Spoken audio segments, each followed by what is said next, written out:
நான் ரொம்ப ஹாப்பியா இருக்கேன். ஏன்னு கேளேன். அப்படியா? என்ன விஷயம் சொல்லு. இவர் எப்படி சமாளிக்கிறதுனே தெரியலையே, புரிஞ்சுக்கவே மாட்டேங்கிறாரு. Love you. என்னோட ரொம்ப நாளா ஒரு பையன் கல்லாச்சிட்டேன்னு தான் சொன்னல.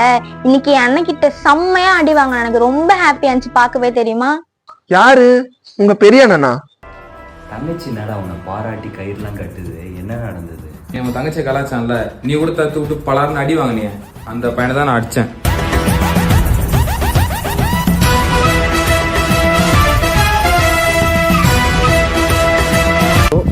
எலெக்ஷன் வர போகிற நேரம். இந்த நேரத்தில் நம்ம போய் அவன் மேலே ஏதாவது கையை வச்சு அது ஏதோ நியூஸஸ் ஆச்சுன்னா கட்சி மேலே எடுத்து போச்சுன்னா அப்புறம் மாமாக்கு சீட்டு கிடைக்காது.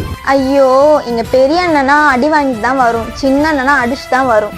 அவனை ஏன்டா நீ அடிச்ச? அவன் யாரோட மச்சான் தெரியுமா? வட்டிக்குமாரோட மச்சான்டா. செய்வோம், ஆற போட்டு செய்வோம். அரசியல்வாதி அடி எப்படி இருக்குன்னு அவனுக்கு தெரியணும். புரிஞ்சுதா? ஐயோ, அவன் என்ன பண்ணுவான் தெரியுமா? அவனை பத்தி தான் உனக்கு தெரியும்ல. நீ சின்ன வயசா இருக்கும் போது ஓட ஓட ஒருத்தனை வெட்டினா, நீ அதை பார்த்துட்டு வந்து அம்மா கிட்ட சொல்லி உனக்கு ஒரு வாரம் ஜுரண்டா.